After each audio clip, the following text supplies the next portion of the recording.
बताओ, अगर विपक्ष से ये कहा जाए कि आओ चलो लड़ो, तो ये लड़ने नहीं जा रहे हैं और फिर कह रहे हैं कि वो हावी हैं और वो ज़्यादा दिख रहे हैं। अब इनसे पूछिए कि यार क्यों नहीं लड़ने चल रहे हैं। मीडिया मास्टर, कोई गलत पूछा मैंने इनसे? मीडिया मास्टर ब्रजेश जी, पहले तो आपके जो हमारा देश का बड़ा चैनल है भारत समाचार पे एक देश की सर्वोच्च न्यायपालिका पर, एससी पर आभार व्यक्त कर दो।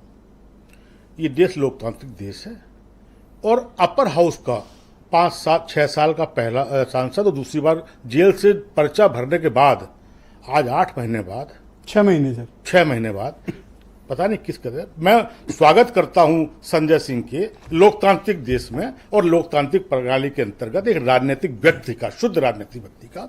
और तेवर देख रहा था, शानदार तेवर, तो मैं शानदार तेवर लग ही नहीं रहा था कि आदमी आरोप में, जबकि कोई आरोप, ईडी ने कहा कोई आरोप नहीं। मैं कार की छत पे लग रहा था जैसे कोई रैली में वो हो रहा हो, क्या बोलते, रैली।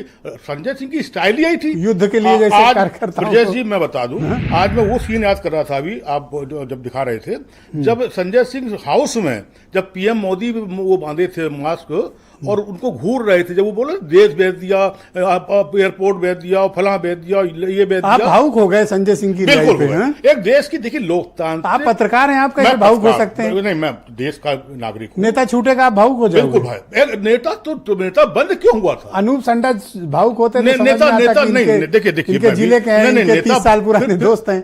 फिर एमपी कल को वो भी तो पीएम बन सकता है, वो भी तो सीएम बन सकता है। देश का पहली बार CM, on record CM jail में है। अच्छा बताओ, ये चुनाव कैसा चल रहा है 2 फेज में? अब बता रहा हूं, अब आपको आ रहा हूं, दूसरी आपको बधाई दे रहा हूं माननीय सुप्रीम कोर्ट को। देश के एक बहुत बड़े दंडी फंदी बाबा कहूं, दंदफंदी कहूं, नकली बाबा कहूं, क्या नाम लूं, बाबा रामदेव को, जो उन्होंने कोरोनिल को लेके, जो माननीय सुप्रीम कोर्ट ने इंडियन मेडिकल आज आप कुछ और ही तैयारी करके आए हो, पढ़ के आए, सिलेबस के सवाल नहीं ले रहे हो। अब उस पे आ रहा हूं, सिलेबस पे रहो, अभी उस पे आ रहा हूं, सिलेबस पे आ गया तो उसके लिए बधाई देता हूं। 10 मार्च अप्रैल को हो सकता है और मजा आ जाए। खैर, धन्यवाद। प्रिय जी, आपका जो मूल सवाल है, अब वो करें क्या बीजेपी, ये कांग्रेस वाले मुक्केबाज को पकड़ के लाए थे मथुरा से, ब्रजेंद्र को भाग गया। अच्छा, बड़ी इंटरेस्टिंग बात है, उसने कही रात में सोए, सपना देखे और सुबह लगा अब देश बीजेपी में। बड़ा मजेदार, मुक्केबाज पूरा वायरल हो रहा है इंटरनेट पे। मुक्केबाज को पकड़ लाए थे, वो भाग गया। अब दूसरी बात, जो अमेठी रायबरेली को चुनाव जैसे आज हम लड़े और आज हम जीतने के बाद ही तय हो जाता था 5 साल पहले ही कि हमें फिर लड़ना है, चाहे सोनिया जी हों, चाहे राहुल जी हों। नंबर 1 की सीट हिंदुस्तान की कांग्रेस के नाम पर प्रिय राहुल गांधी की, वो अभी क्लियर ही नहीं है।